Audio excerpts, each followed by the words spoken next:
toutes et à tous. Pour celles et ceux qui ne me connaissent pas, je suis Carolina Cerda Guzman. Je suis maîtresse de conférence en droit public à l'Université de Bordeaux. Et aujourd'hui, on a organisé un événement qui vient clôturer un projet de recherche qui s'appelle CASA et qui a été lauréat de l'appel à projet de la MSH Bordeaux. Voilà pourquoi on organise l'événement ici à la MSH. Et qui est un projet de recherche qui était dédié à l'étude du processus constituant qui s'est déroulé au Chili entre 2019 et 2023. Alors, pour celles et ceux qui ne le sauraient pas, c'est ce petit pays d'Amérique latine, au fin fond de l'Amérique latine, qui a essayé à deux reprises, entre 2019 et 2023, de se rédiger une nouvelle constitution, afin de remplacer celle qui était née en 1980 et qui avait été imaginée et conçue sous la dictature d'Augusto Pinochet. Alors, deux tentatives entre 2019 et 2023, deux tentatives très différentes l'une de l'autre, mais qui ont toutes les deux échoué, puisque malgré tous les efforts fournis, aucun nouveau texte n'a été adopté au terme de ce processus. Alors, on se dit, vous pouvez peut-être vous demander pourquoi faire un projet de recherche pour étudier un échec. C'est pas forcément le plus évident ou le plus naturel, encore plus quand c'est un double échec que l'on doit étudier. Pourtant, c'est ce qu'on est... C'est la prémisse sur laquelle on est parti pour fonder ce projet de recherche, c'est que le cas chilien était un cas qui était très fascinant à étudier, du fait de la manière dont le besoin de changement de constitution est né, et puis ensuite du fait de la procédure, des étapes qui ont été suivies pour mettre en place ce processus constituant. Donc, dans le projet de CASA, on a déjà organisé 5 colloques différents entre 2023 et 2025. On a organisé 5 colloques et on a produit avec une équipe plusieurs articles de recherche. Mais pour clôturer ce projet, on s'était dit que ce serait intéressant de changer un peu le format et d'appréhender cette expérience chilienne d'une autre manière, d'une manière un peu plus concrète et aussi qui parlerait davantage au grand public, pour que le discours et l'analyse qui a été faite sur ce processus ne soient pas cantonnés au sein de la doctrine et au sein des portes d'une université, mais qu'elle puisse également parler au-delà. Alors pour cela, on va commencer par la diffusion d'un documentaire qui s'appelle Oasis, qui a été réalisé par Tamara Uribe et Felipe Morgado, et qui est sorti en 2024. Ce documentaire a été sélectionné à la Berlinale, et il a reçu le prix du meilleur documentaire au festival de Biarritz de 2024. Alors ce film, il a été choisi car il suit avec humour et une pointe d'intelligence ce processus qui, vous allez voir, est un processus plein d'espoir, mais aussi un processus rempli de confrontation, d'opposition. Et je trouve que c'est un documentaire qui montre très très bien les profondes fractures de la société chilienne et ses paradoxes qu'il faut comprendre pour comprendre l'échec et aussi comprendre pourquoi aujourd'hui, il y a quelques mois, le Chili a élu un nouveau président de la République d'extrême droite, José Antonio Cast. Je sais que de ce côté-là, en tout cas en France, ça a suscité beaucoup d'interrogations et d'incompréhension, mais beaucoup de clés de réponse à ce vote résident aussi dans ce moment clé qui a été le moment du début du processus constituant qu'au Chili on appelle l'estallido social. Donc ce documentaire focalise beaucoup sur cet épisode, l'estallido social, qui est né après une révolte, qui est né dans le cadre d'une révolte qui est partie d'un objet minime qui était la hausse du ticket de métro à Santiago, mais qui a ensuite permis de réunir plusieurs revendications, et notamment de faire naître ce changement de constitution. Et donc on a eu une première phase constituante qui s'est déroulée de 2020 à 2022 et qui a permis l'élection d'une assemblée constituante unique au monde parce qu'elle était paritaire. Première fois que dans l'histoire mondiale, il y avait une assemblée constituante composée avec autant d'hommes que de femmes. Et cette assemblée a travaillé pendant un an, a rédigé un texte qui a été soumis à un référendum en 2022, en septembre 2022, mais qui a été rejeté par 62% des votants. Donc une seconde phase s'est mise en place, qui était très différente dans sa philosophie de la première, avec un comité d'experts, 24 experts qui ont été nommés par le Parlement chilien, désignés par le Parlement chilien, qui ont rédigé un premier avant-projet, qui ensuite a été transmis à une instance, une convention constitutionnelle, un conseil constitutionnel, qui était composé de 51 personnes qui ont été élues aussi par le peuple, mais du fait de la composition qui a permis la victoire du parti de José Antonio Cast, le parti républicain au Chili, La domination de ce parti et leurs alliés à droite ont permis de refaire pratiquement intégralement, de détricoter le texte qui avait été rédigé par les experts. Et ce qui a abouti à un projet, lui, qui était très différent du premier projet de constitution, un projet bien plus conservateur que le premier, mais lui aussi a été rejeté par référendum. Donc c'était un double échec, de rejet par référendum, ce qui est très rare en comparaison dans l'histoire mondiale des fabrications des constitutions. Donc voilà pourquoi on a estimé que ce processus était intéressant à étudier. Et nous, dans le cadre de cet après-midi, on va surtout se focaliser sur la première étape du processus, qui est souvent considérée comme étant l'étape la plus originale, la plus intéressante, celle qui est née de l'estallido social et donc qui se déroule de 2019 jusqu'au premier projet de constitution. Après, une fois qu'on aura terminé le documentaire, on va laisser la place à une table ronde, à une discussion qui sera animée par Elsa Marsand et qui va permettre de réunir Ícaro Núñez et Flavio Quesada, deux personnes qui ont eu un petit rôle à jouer dans tout ce processus. Et donc on pourra avoir leur retour d'expérience, de leur participation à ce processus. Et puis ensuite, on enchaînera donc vos questions. Et donc je m'arrête là, je lance le film et on se donne rendez-vous dans 1 heure à la fin du documentaire pour discuter de tout cela avec nos invités. Maintenant, ce que je vous propose, c'est qu'on fasse venir Elsa, Flavio et puis Ícaro à la table pour que vous puissiez discuter un peu et revenir sur l'expérience vue de votre côté aussi. Eh ben, bonjour à toutes et à tous. On va maintenant passer à un temps d'échange, du coup, à partir du documentaire, des questions que ça a pu soulever, et notamment de l'enjeu participatif qu'on voulait particulièrement mettre en avant, parce qu'on trouve que le documentaire, voilà, il montre ça commence avec l'estallido social, et du coup, après, de quelle manière la population est-elle impliquée dans le processus, dans différentes manières. Et du coup, une question un peu générale de savoir si ce processus qui est souvent mis en avant pour cette dimension participative, il a vraiment finalement permis d'impliquer les citoyens et les citoyennes dans ce processus d'écriture, de rédaction d'une nouvelle constitution pour le pays. Moi, je voulais juste d'abord revenir un peu rapidement sur les différentes modalités de participation qu'il y a eu dans le processus, et après poser quelques questions à Ícaro et Flavio pour qu'ils parlent depuis leur point de vue, et notamment de personnes qui ont participé à l'expérience constitutionnelle aussi. Donc déjà, dans la participation dans ces processus, il y a les moments les plus visibles, qui sont les deux référendums constitutionnels, mais il y en a eu plus, qu'on voit notamment dans le documentaire, avec le référendum d'entrée, dans lequel est approuvé le choix de changer de constitution pour le pays, et dans lequel est célébré ce moment-là aussi, donc approuvé à plus de 78%. Mais on voit aussi le référendum de sortie et la campagne qui va le précéder, autant pour approuver ou que pour rejeter ce texte qui est finalement donc rejeté. Donc cette forme de participation qui est celle du référendum, elle est assez habituelle et elle est parfois critiquée, notamment par le juriste argentin Roberto Gargarella qui voit une sorte d'extorsion démocratique qui limiterait le choix des citoyens et des citoyennes face à deux options.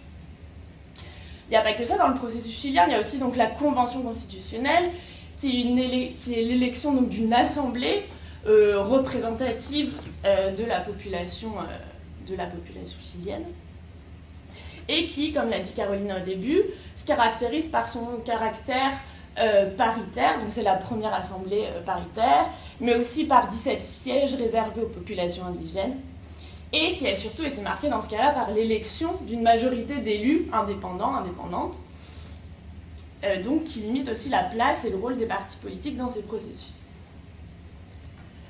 Du coup, cette assemblée, et on le voit dans le documentaire, elle a ouvert la possibilité d'autres formes de représentation, qu'on voit notamment avec la chanson du conventionnel, et qui ont suscité des fortes réactions dans l'assemblée, qu'on voit aussi avec l'intervention d'une conventionnelle qui rappelle à une certaine tradition républicaine.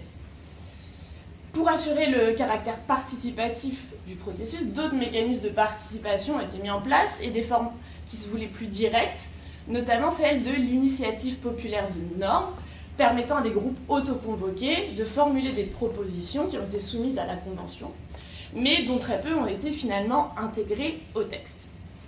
L'avantage du documentaire à ce sujet-là aussi, c'est de montrer que, à côté du travail de l'Assemblée constituante, les Chiliens et Chiliennes se sont rassemblés, se sont saisis des sujets constitutionnels et en ont discuté, déjà au moment de l'estallido social, puis en parallèle du travail de la Convention. Ces regroupements ont notamment pris la forme de cabildos, qui sont des formes d'assemblées locales autoconvoquées, qui remontent à la colonisation espagnole dans l'histoire du Chili et qui ont été remobilisées dans différents moments politiques, notamment lors d'un précédent processus constitutionnel en 2016 sous la présidence de Michelle Bachelet.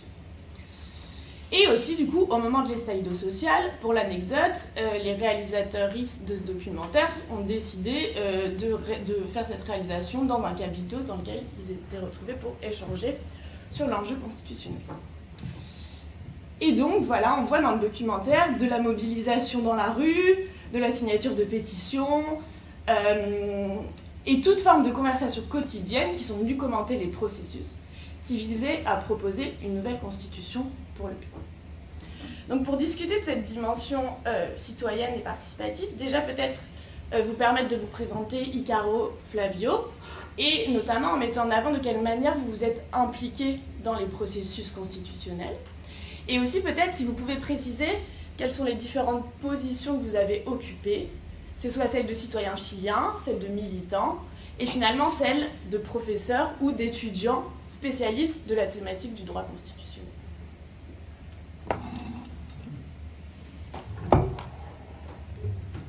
Oui, merci beaucoup Elsa, merci beaucoup Carolina et à la Maison des Sciences de l'Homme de nous avoir reçus. Vraiment, c'est un plaisir de pouvoir être avec Flavio aussi, c'est super cool. Et, bon, moi je m'appelle Icaro Núñez et je suis avocat chilien.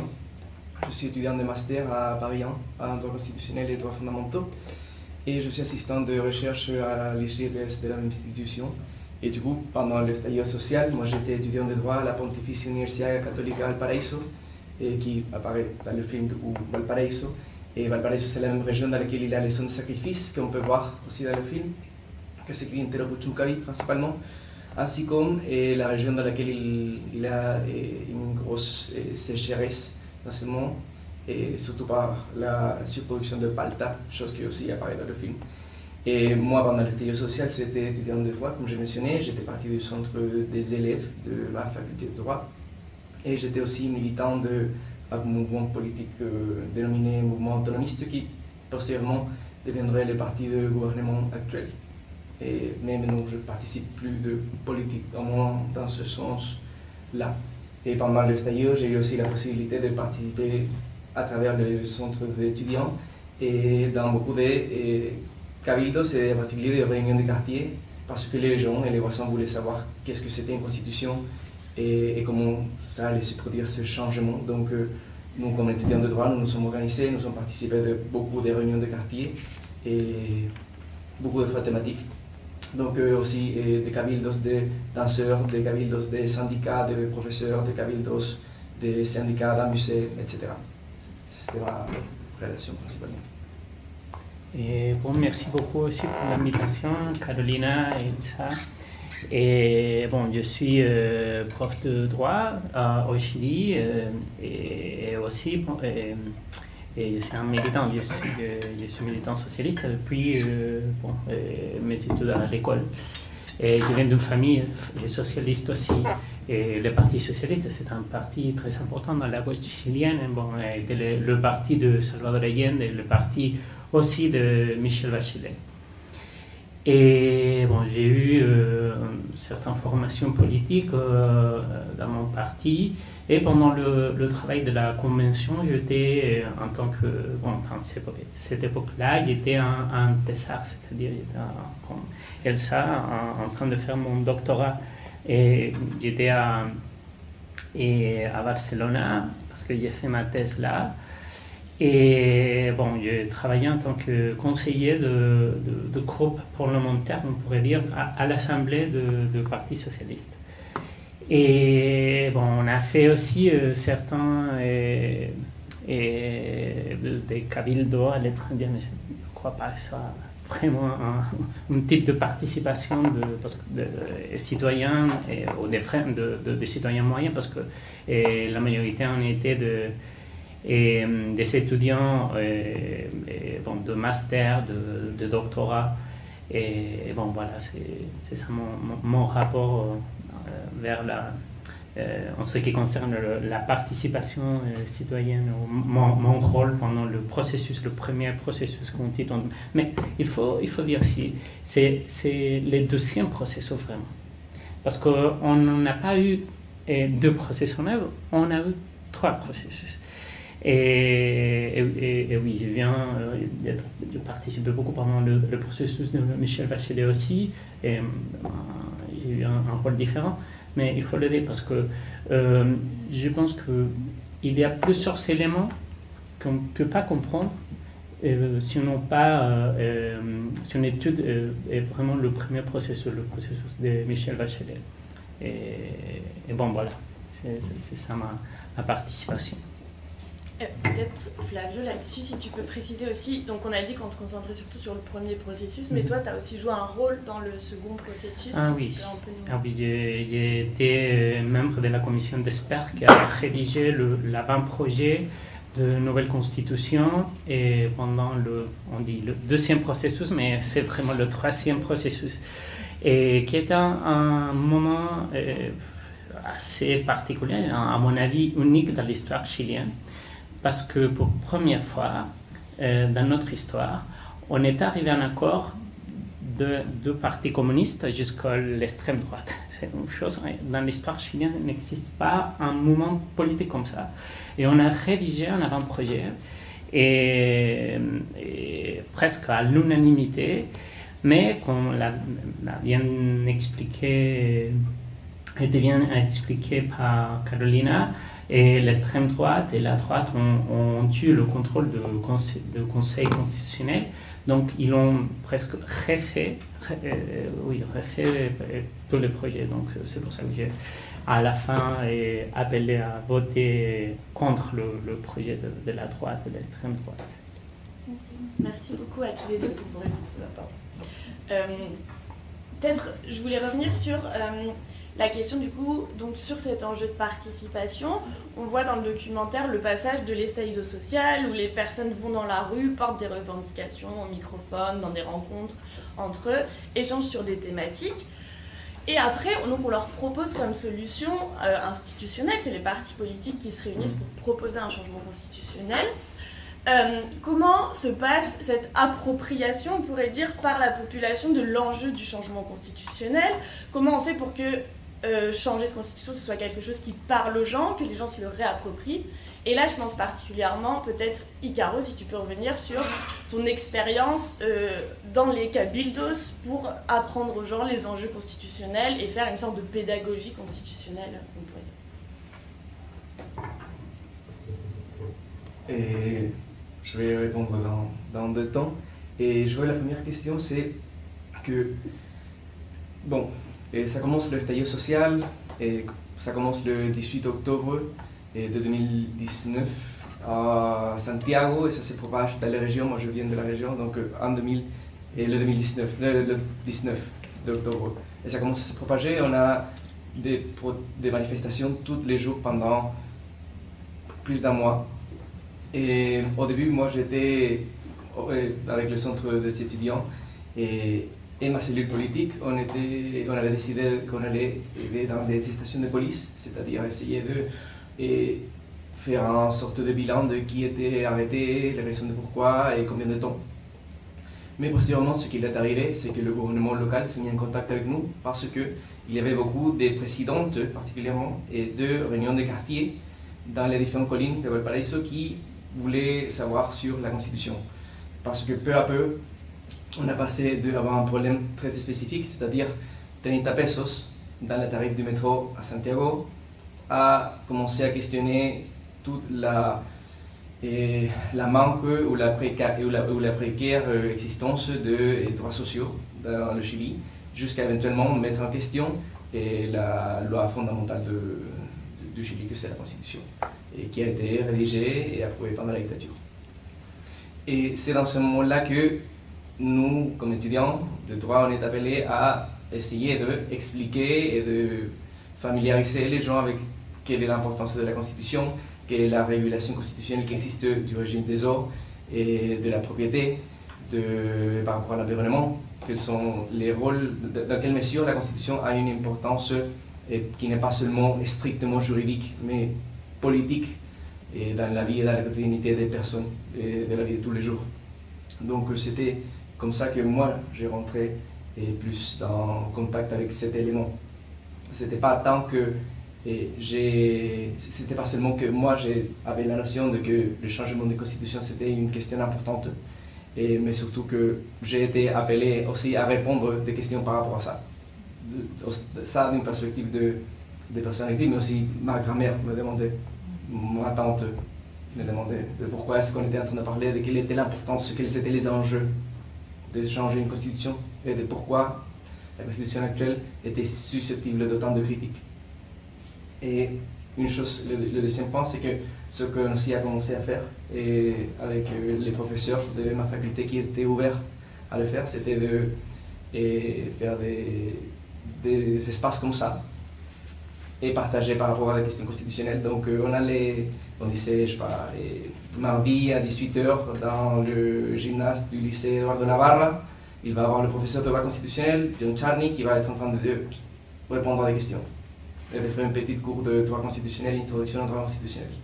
Et ça, bon, ça arrivait aussi à Santiago, ça arrivait partout le pays, je crois que toi, tu peux parler plus de ça. Mais c'était aussi très intéressant de cette perspective-là. Si tu veux compléter. Et quelle était la question, pardon?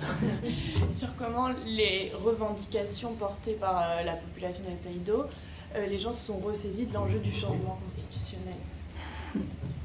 Et aujourd'hui, et il y a des études qui l'ont démontré, je pense que la majorité n'était pas vraiment impliquée dans les processus et l'idée même de changer la Constitution.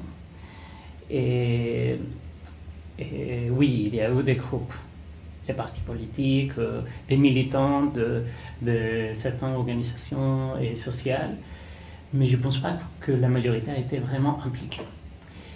Mais ça ne veut pas dire que la majorité n'était pas pour les changements dans la société chilienne.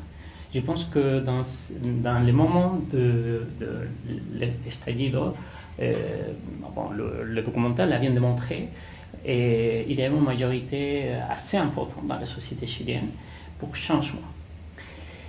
Et je pense, et je me pose la question aujourd'hui, je pense que peut-être le schéma constitutionnel a été une erreur. Et c'est une chose que je pense aujourd'hui. Et pourquoi? Parce que les démocraties en Occident, aujourd'hui, je pense que la France aussi, c'est une crise de l'idée même de représentation. L'idée de représentation n'a pas le même pouvoir qu'il y a au début du constitutionnalisme. Et par ailleurs, les causes de l'estallido social, c'est-à-dire l'inégalité au fond, c'était ça. Et l'inégalité dans les droits sociaux, l'inégalité environnementale, l'inégalité des hommes et des femmes, et l'inégalité par rapport aux peuples autochtones. Et le problème de l'inégalité est là encore. Mais je pense que peut-être le schéma ou ce que la majorité vraiment a voulu a été de changer le système, de faire des réformes finalement. Et bien sûr, il y a des limites. La Constitution met des limites pour les réformes et les réformes sociales. En effet, pendant le gouvernement de Michel Bachelet, il a essayé de faire une réforme du code du travail, il a essayé de faire aussi une réforme au système éducatif, il a essayé de faire une réforme des impôts, c'est-à-dire élever les impôts pour les groupes plus privilégiés. Mais la Cour constitutionnelle a toujours dit bon, c'est inconstitutionnel. Donc c'est pour ça que après l'élite politique a dit bon, si on cherche des réformes vraiment structurelles, il faut faire un changement constitutionnel. Mais je ne pense pas que c'était vraiment le chemin intelligent. Peut-être on pourrait avoir des réformes et si on a besoin d'une révision constitutionnelle, après on le fait. Parce que ce que la majorité des citoyens cherchent, à mon avis, c'est de résoudre les problèmes, de faire quelque chose qui soit perceptible dans la quotidiennité et dans sa réalité proche. Et bon, voilà, à mon avis, peut-être ma conclusion, je ne pense pas que la majorité des citoyens chiliens ont été vraiment impliqués dans le processus. Les militants, bien sûr, et les organisations sociales, le mouvement social, et bien sûr, et pour ça, c'était un grand échec des organisations sociales, des partis, de cette tentative politique, pas du tout. Bien sûr, la droite n'a pas échoué. Et bon, voilà, c'est ça que je pourrais vous dire. Par contre, moi je vais dire que moi je ne crois pas que je pourrais qualifier comme une erreur ou de pas une erreur l'ouverture d'un processus constituant dans la matière. Je crois que sous les mêmes optiques, on peut tomber dans l'idée de que dans n'importe quel processus de changement de carte fondamentale, la majorité de la société ne participe pas activement. Je crois que, bon, on est en France, la déclaration des droits de l'homme et du citoyen, c'est quelque chose d'élite en soi. Donc c'est pas quelque chose qui a participé beaucoup de monde. Et en soi, dans les processus constituants, dans le monde, c'est pas quelque chose qui a une participation, si on considère en termes strictement actifs, de la majorité d'un pays. Ce qu'on a, c'est qu'on a la question de si on change ou pas une constitution, et on a la majorité significative du pays qui décide de la changer, et pas seulement de la changer, mais de la changer avec un organe qui est 100% choisi. C'est-à-dire, on avait dans ce moment-là la possibilité de choisir qui va rédiger, et on a décidé que ce ne soit pas le Congrès, mais que ce soit un organe démocratiquement élu. Et donc, moi, je ne dirais pas que c'était... Moi, je trouve difficile de juger sans avoir un contrefactuel. En soi, je ne sais pas ce qui leur est arrivé, parce que quand on considère que les problèmes, et quand on considère que la Constitution est quelque chose de lointain, qui est vraiment, si on parle en termes kelseniens, dans la norme supérieure de la pyramide des normes, non? C'est très dur qu'un citoyen arrive à se ressentir que oui, c'est exactement ça qui a des conséquences directes dans ma vie. Probablement, la majorité des Chiliens dirait qu'on peut faire des changements via décret ou ordonnance. Même la loi peut arriver à être quelque chose de lointain. Mais on sait que la Constitution arrive à délimiter un cadre dans lequel on peut jouer. Donc, comme c'est très connu la citation de Jaime Guzmán dans laquelle il dit que justement Jaime Guzmán est la personne qui a rédigé la Constitution. Il est une des rédacteurs et le rédacteur principal, idéologue de la Constitution chilienne. Et lui, il parle de comment l'importance c'est de générer un cadre dans lequel peu importe qui gagne les élections. Si c'est nous ou si c'est eux, tout le monde doit jouer de la même manière. Donc là, je retombe dans l'idée un peu de professeur Atria, non? De que l'idée c'était de changer la Constitution pour une Constitution qui ne prédétermine pas la conduite politique, ne neutralise pas l'urgence politique du peuple, mais qui nous permette, nous, de décider si on veut avoir un gouvernement à droite ou à gauche, que ça a des conséquences effectives. Et je crois que ça, c'est justement sensibiliser beaucoup, comme tu mentionnes, avec le rôle qu'il y avait le tribunal constitutionnel à l'époque, et dans la décennie des années 2010, que c'était très actif et considéré comme une troisième chambre, et justement, il a fait tomber beaucoup de projets de Bachelet. Oui, mais de ce point de vue, la Constitution a changé. Parce que Fernando Atria disait dans un ouvrage très connu au Chili, qui s'appelle la Constitution trampeuse. Non, je ne sais pas si c'est la Constitution tricheuse. Voilà. Et bon, il disait la Constitution est tricheuse parce qu'il limite l'agence politique du peuple. Et les limites sont posées pour empêcher tout type de politique qui soit en dehors du cadre néolibéral. C'est ça, finalement, l'idée en bref de Fernando Atria. Et quels en étaient comment on dit Trump en français? Les pièges. Les pièges. Quels sont les pièges? D'abord, un quorum trop élevé pour changer la Constitution. C'est une Constitution qui a garanti les éléments clés pour construire une société néolibérale. La Constitution a d'abord un quorum trop élevé pour changer la Constitution. Puis, certaines décisions plus importantes, très importantes, enfin, doivent être approuvées par une loi spéciale. Une loi qui a aussi un quorum élevé. Et puis, on a un système, on avait un système électoral qui assure chaque élection et le siège nécessaire à la droite pour empêcher d'avoir un quorum pour changer la Constitution et pour changer les lois plus importantes. Et finalement, la Cour constitutionnelle. Et qu'est-ce que fait la Cour constitutionnelle pour contrôler le respect du quorum? Et voilà, c'est ça la Constitution tricheuse, et les pièges de la Constitution. Et bon, après l'estallido social, presque tous les pièges ont été enlevés. D'abord, les quorums ont diminué, les quorums de révision de la Constitution. Le quorum des lois plus importants ont été diminués aussi. Et le système électoral a été changé il y a certaines années avant l'estallido social, pendant le gouvernement de Michel Bachelet. Et donc, ce qui reste, c'est la Cour constitutionnelle, qu'aujourd'hui, et les limites pour l'extrême droite. Parce que finalement, oui, c'est une constitution qui a plusieurs décisions libérales, mais qui a aussi des décisions on pourrait dire, de civilisatoires, de minimum de civilisation.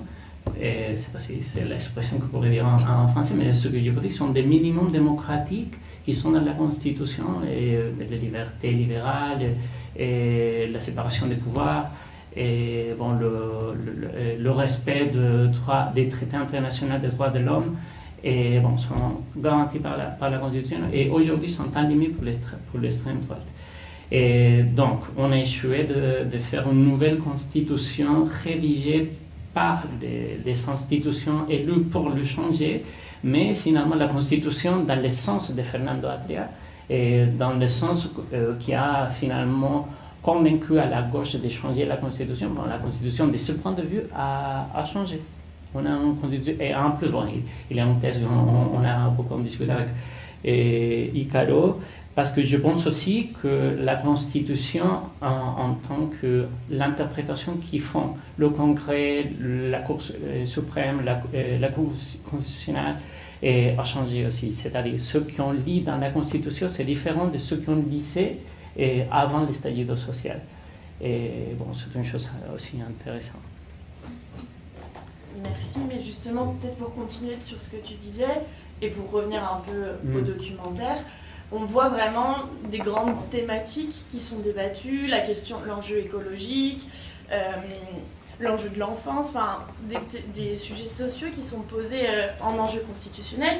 Et bien justement, peut-être pour approfondir ce que tu disais, est-ce que malgré tout, et aussi pour avoir une lecture peut-être plus positive de ce qui ne serait pas un échec, mais déjà un processus qui a apporté des débats, des discussions, on pourrait dire que ce processus, malgré tout, en l'ouvrant à la population et en les faisant vivre dans la Convention, ont permis de créer des nouveaux imaginaires constitutionnels, ont permis de créer des nouvelles lois, d'ouvrir des nouveaux droits sur cette question. Et justement, par rapport à ce que tu disais sur le gouvernement de caste aujourd'hui, est-ce qu'on peut se dire que ces thématiques, même dans le Chili de caste, elles pourront continuer d'être débattues au niveau du droit et que c'est un espace porteur pour ces enjeux finalement qui étaient ceux portés par l'estallido social et que ces questions-là, elles peuvent continuer d'exister dans cet espace-là? Et oui, tout à fait. Et bon, je sais que si on regarde un documentaire comme ça, on dit comment est-ce qu'on peut expliquer qu'après un estallido social qui a démontré la nécessité de faire des réformes si profondes dans les domaines, enfin, changer un système néolibéral, et finalement fini avec un président d'extrême droite. Un deuxième ou troisième processus contrôlé par l'extrême droite.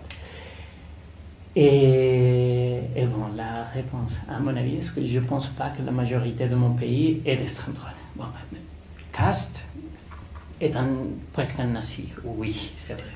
Est un fasciste, est un pinochetiste, et oui, il est. Et les pinochetistes, l'extrême droite, les nazis, c'est fou, dans un pays comme au Chili, hein, les nazis ont voté pour lui, c'est vrai. Mais il a gagné avec presque le 62% de la population, mais je ne pense pas que les 62% des Chiliens sont d'extrême droite. Je ne pense pas. Et qu'est-ce qu'il y a derrière? Il y a, c'est pas ma thèse, c'est la thèse de Juan Pablo Luna.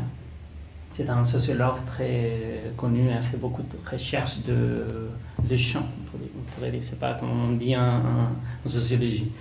Et il y a vraiment, on peut dire la thèse de Juan Pablo Luna est qu'il n'y a pas un véritable pouvoir constituant au Chili, sinon un pouvoir déconstituant. Et qu'est-ce que ça veut dire? Et il y a une négation, c'est-à-dire il y a un rapport de méfiance si profond par rapport à l'institutionnalité. Il y a une perte presque totale de l'idée, c'est presque totale, ce sont mes mots.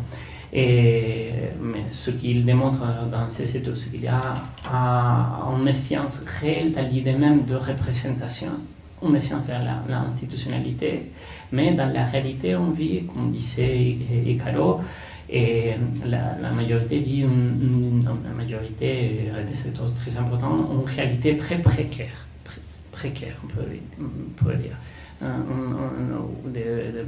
D'inégalités, de violences symboliques de différents types. Donc, il rejette tout.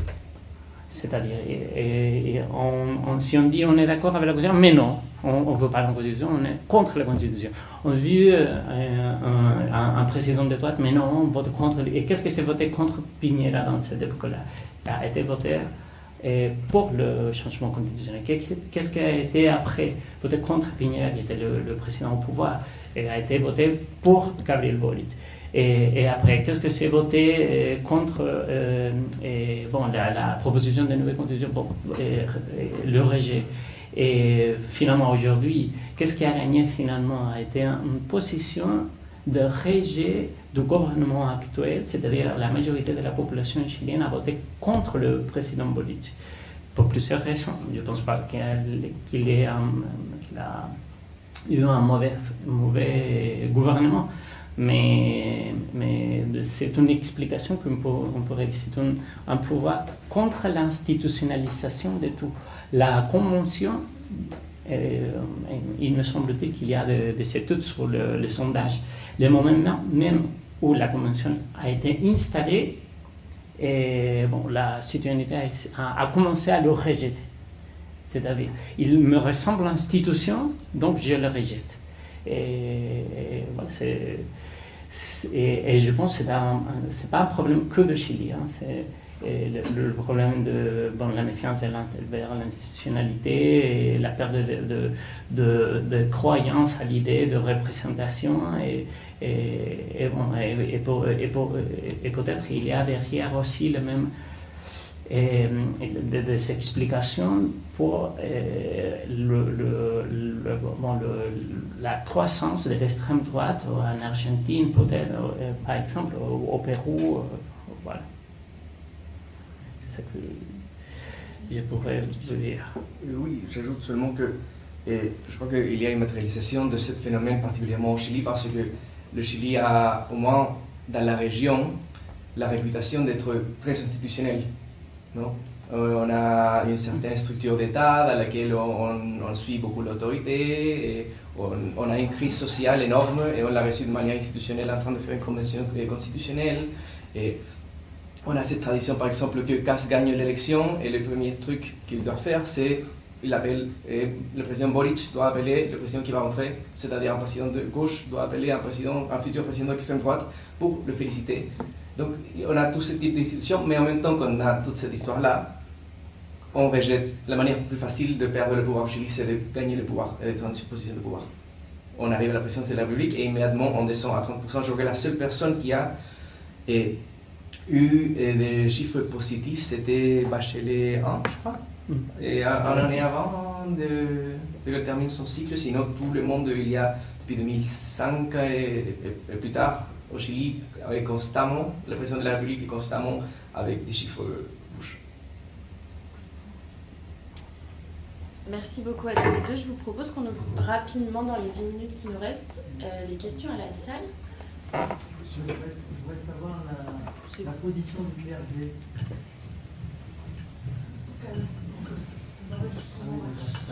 Oui, je voudrais savoir quelle était la position du clergé pour ou contre la Constitution.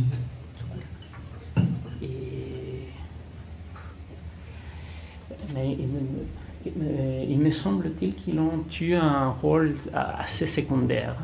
Et peut-être parce que dans cette époque-là était le même moment où le scandale sur les aveux commis contre des enfants on était connus, il me semble-t-il, parce qu'ils n'ont pas eu un rôle important, non?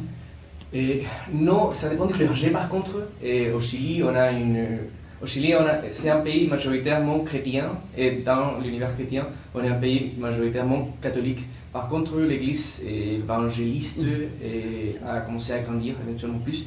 Et c'est super intéressant parce qu'il y a eu des évangélistes pour l'approbation du texte constitutionnel et des curés évangélistes qui ont fait de l'activisme politique pour approuver ce texte-là, sous des arguments plus proches à la théologie de la libération. Et ils ont eu aussi des prêtres évangélistes qui ont été arrêtés très fortement contre le texte. Donc le phénomène dans l'évangélisme, c'est plus intéressant. Par rapport à l'institutionnalité catholique, effectivement, c'est un rôle plus secondaire. Ils n'ont pas été les porte-parole principales de, je crois, aucune cause. Je ne sais pas si ça sera nécessaire, mais moi j'ai deux questions, une par rapport à quelque chose qui a été dit dans le documentaire et une vis-à-vis de la discussion. La première, c'est qu'il est régulièrement mentionné dans le documentaire que finalement le délai pour préparer cette constitution était assez ramassé. Est-ce qu'avec plus de temps, ça n'aurait pas permis d'avoir un projet peut-être plus synthétique, moins dense, je crois que c'était plus de 400 articles, donc avoir quelque chose d'un peu plus digeste aussi à présenter à la population pour qu'il y ait plus de clarté vis-à-vis de la réception de celui-ci, et aussi ensuite pour le temps d'information qui a été fait après. Et la deuxième, par rapport à la discussion notamment, sur le mot que j'ai employé, erreur, je ne sais pas, mais est-ce que finalement, vis-à-vis de l'Estadio, ça n'a pas été une manière de voir le problème à l'envers, dans le sens où une constitution, elle est censée refléter les aspirations de sa population. Là, est-ce qu'il n'y a pas eu, dans une partie de la population, et notamment celle qui a soutenu le rejet à la fin, quelque chose de l'ordre du « la Constitution nous impose un changement de société plutôt que nous souhaitons et nous aspirons à ce changement de société » et que la Constitution, par sa radicalité dans ses dispositions et ses normes, et sa transformation finalement vis-à-vis de ce qui est la Constitution de 80, est-ce qu'il n'aurait peut-être pas fallu avoir quelque chose d'intermédiaire dans cette idée d'un changement constitutionnel, plutôt que ce que je viens d'évoquer là, cette idée d'un changement vertical qui va vers le bas et non qui soit dans un mouvement ascendant?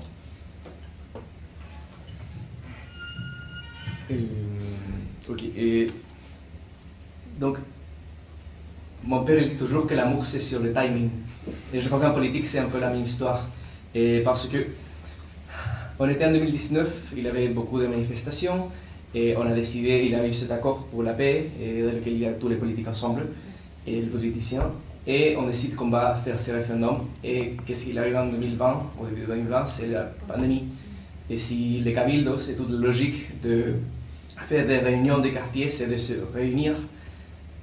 Tu ne peux pas avoir tes voisins. Et ça a fait une grosse fracture sociétale. Donc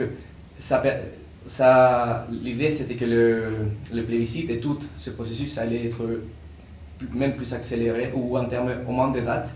Et ça a eu comme conséquence que le référendum a été poussé à cause de la pandémie.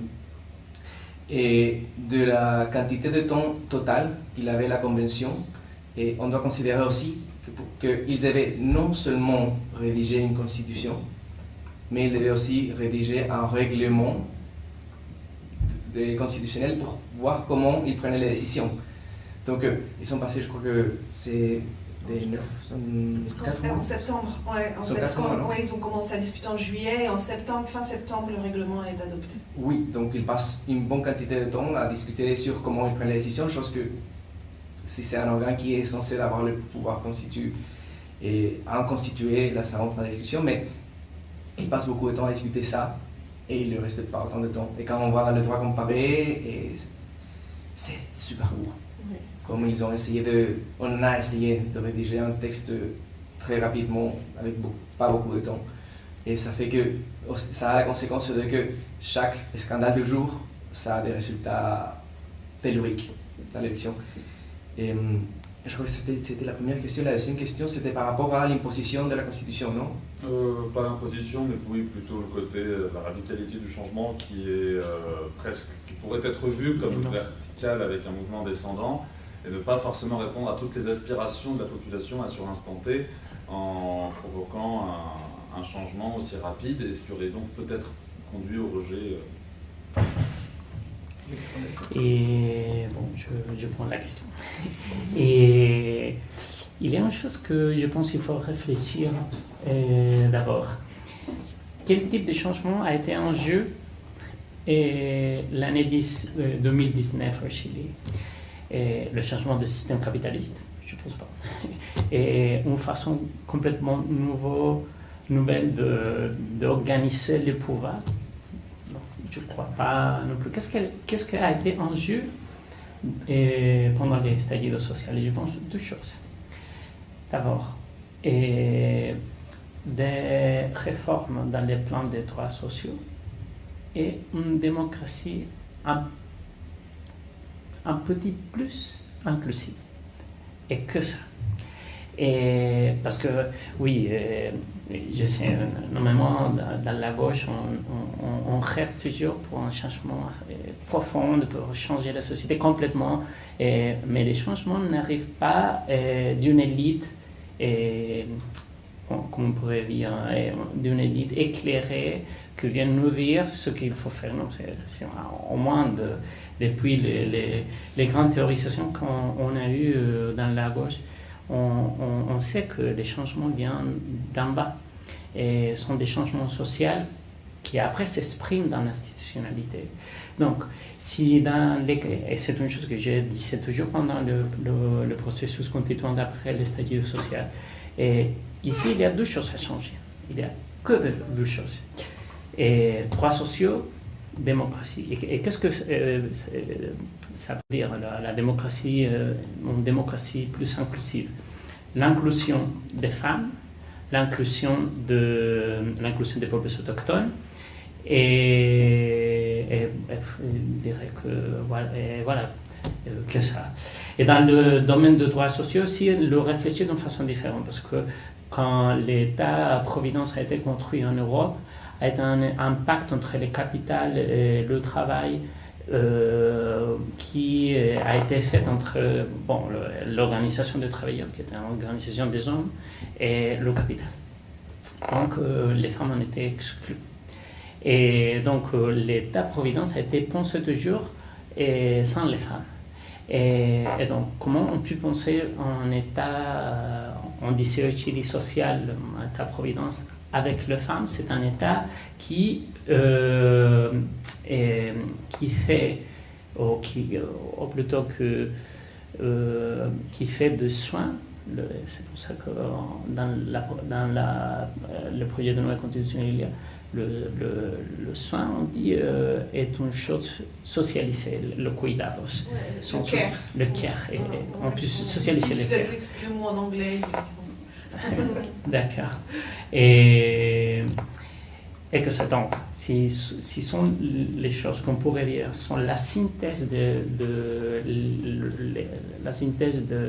l'exigence sociale dans l'estallido, c'est pour ça que je me pose la question, bon, les changements constitutionnels étaient vraiment les changements nécessaires pour faire ce type de changement? Peut-être des réformes au niveau légal et des révisions étaient suffisantes. Parce que ce qui était vraiment nécessaire pour un changement de ce type, parce que bon, les droits sociaux en découdent, il faut payer les droits sociaux.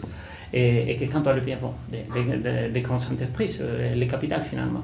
Et ce qui, c'est finalement, d'un point de vue matériel, c'est vraiment une décision constitutionnelle, un pacte avec les grands capitales chiliens et l'élite politique pour des droits sociaux et avec on pourrait dire une dimension qui pourrait inclure les femmes aussi et des réformes institutionnelles pour inclure les peuples autochtones, les femmes et voilà. C'est ça, donc je pense qu'une leçon qu'on pu conclure des processus chiliens, parce que je ne crois pas dans les processus où le changement vient d'un nom. Parce que bon, le résultat, c'est on le voit.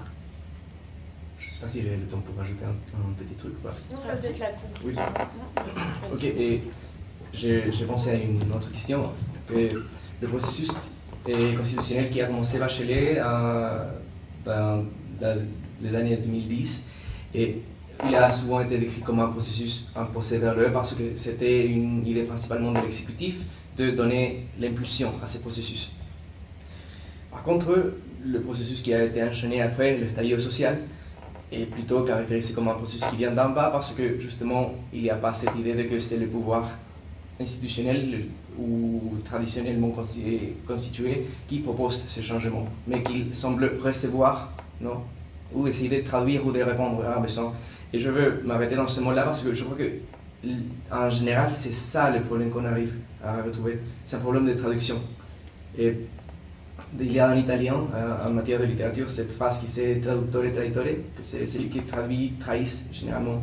Et un problème le problème de représentation qu'on voit et qu'on arrive à lire, je crois que c'est directement relié à ça. Et dans la province de Petorca, que c'est celle dans laquelle la sécheresse est la plus forte, je parle toujours de cette anecdote, ils sont arrivés à choisir des représentants de mouvements sociaux qui se luttaient justement pour l'eau.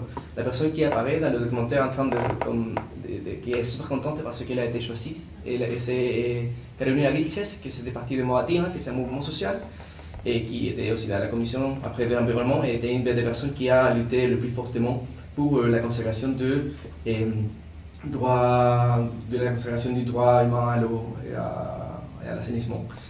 Du coup, quand ce projet est présenté, et la province de Petorca, c'est dans la région de Valparaíso, celle qui rejette le texte de la manière plus forte.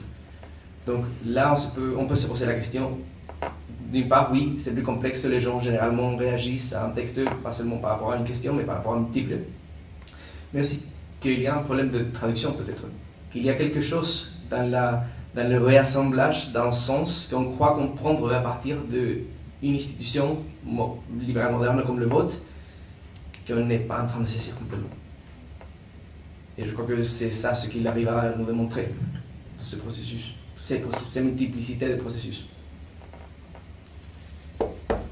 Merci beaucoup. Je pense qu'on a le temps. Oui, c'est une dernière, oui, bien sûr. Faut qu'on quitte les deux à 19h, on a encore. Alors, merci pour le documentaire. C'est très intéressant de voir cette Amérique du Sud révolutionnaire quelque part qui cherche le changement avec des images modernes. Et pour prolonger la question, l'influence des algorithmes avec la pandémie au milieu. On a eu tendance à observer avec Cambridge Analytica que ça avait eu tendance à donner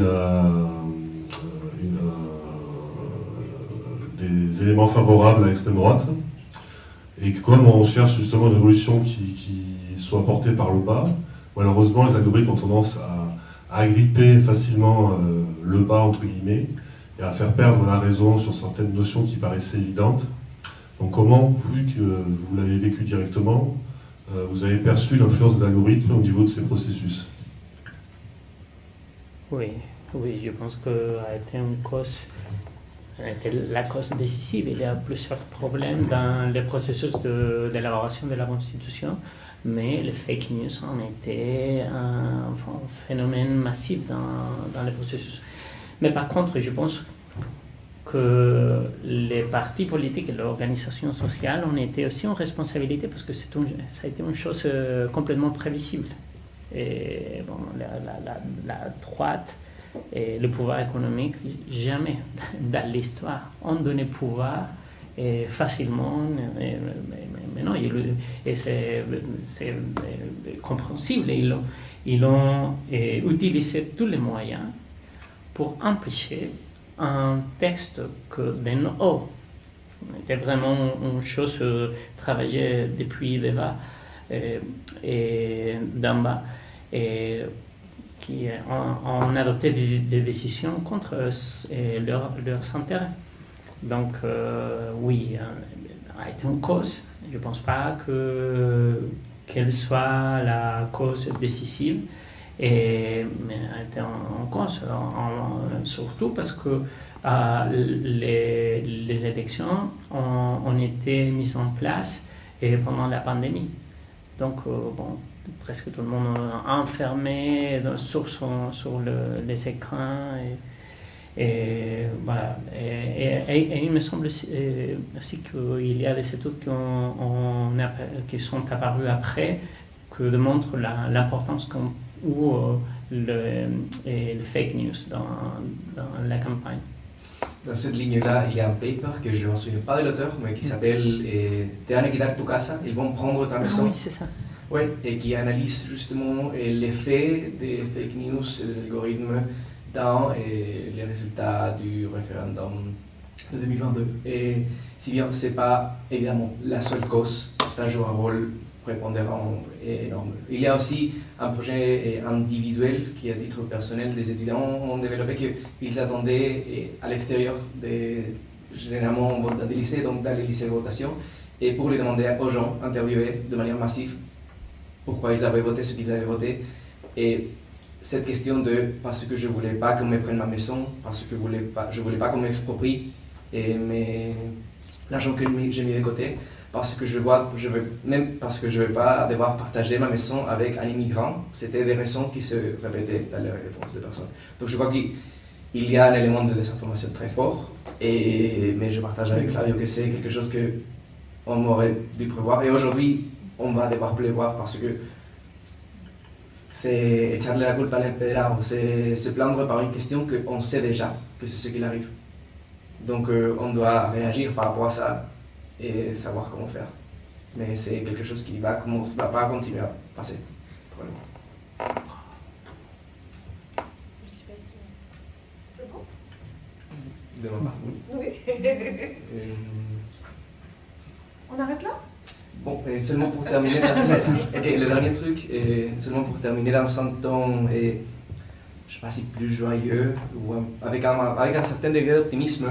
Et moi, je partage avec Flavio l'idée de que la Constitution, elle a changé.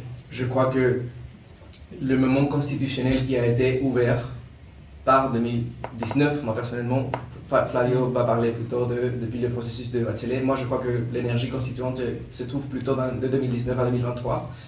Et cette constante délibération dans la vie publique de la matière constitutionnelle, et par rapport à des sujets plus spécifiques, par exemple l'inclusion des politiques des femmes dans la société et la matière environnementale, la question environnementale, il y a certains éléments dans lesquels, à travers cette fenêtre d'interprétation qui a été ouverte, justement le Parlement, les juridictions supérieures, et on était réceptifs dans une certaine mesure à ça.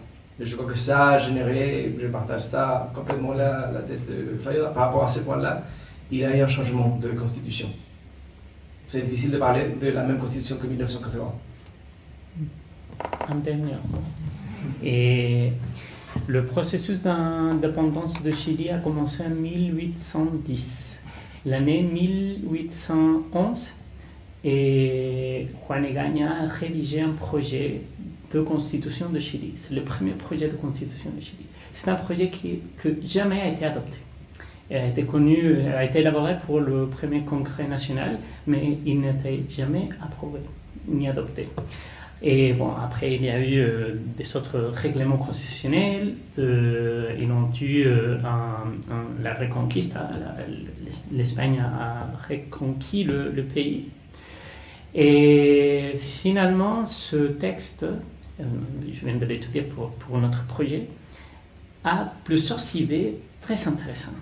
Et aussi des idées très radicales pour l'époque. Et dans la souveraineté nationale, des droits sociaux, dans un projet de constitution de 1811. Et le projet après a été oublié. Et bon, il y a eu plusieurs essais constitutionnels. On a eu une constitution en 1818, 1822, 1823, 1826. C'est la constitution plus démocratique qu'on a eue pendant toute notre histoire. La constitution de 1826. Et après, il y a eu une guerre civile. Les conservateurs ont gagné. Ils ont imposé sa constitution, c'est la constitution de 1833, la plus importante dans l'histoire de Chili, parce qu'elle a été en vigueur jusqu'en 1925. Et quelques années après, un prof de droit constitutionnel, il s'appelait José Victorino Lastarria, et il a étudié le projet de 1911. Et il était d'opposition parce qu'il était un libéral. Et elle était en opposition très petite contre le gouvernement conservateur. Et il a rédigé un projet de changement constitutionnel. Il a pris les idées du projet de 1811 et il a fait ce qu'on a été appelé les bases de la réforme. La base de la réforme. Une base pour changer la constitution de 1833. Et ces idées ont été adoptées après pour les groupes libéraux qui a proposé des révisions constitutionnelles qui ont été finalement adoptées les années 1863-64, je ne suis pas sûr sur l'année. Et les idées de 1811 ont intégré, ont été prises, ont été adoptées pour une révision constitutionnelle dans la Constitution de 1833. Ces idées ont été après adoptées par la Constitution de 1925. Et finalement, la Constitution de Pinochet a adopté les mêmes idées. C'est un catalogue de libertés libérales. Qu'est-ce que je veux dire avec cette histoire? On ne sait pas ce qu'on aura dans le futur, peut-être, parce que le texte de 2022, c'est un texte très riche, très, très original. Et il y a des idées plutôt assez radicales, et dans certains domaines. Peut-être aujourd'hui sont radicales, mais on ne sait pas qu'est-ce qui arriverait dans des décennies dans le futur. Et c'est pour ça que je suis convaincu qu'il faut étudier ce processus, étudier les textes. Il faut surtout le mouvement féministe des peuples autochtones et la recherche finalement doit avoir dans l'esprit l'essai, parce qu'il y a des idées, on a certains horizons peut-être, et peut-être dans le futur. On ne peut le savoir aujourd'hui, mais peut-être dans le futur, ces idées qui ont ouvert l'imagination constitutionnelle au Chili, dans le monde entier, pourront être adoptées dans une constitution finalement démocratique dans mon pays. Mais j'espère, c'est pour ça que je reste toujours optimiste, parce que l'histoire, quelquefois, nous aide à l'être. Merci beaucoup. Merci beaucoup. Merci beaucoup.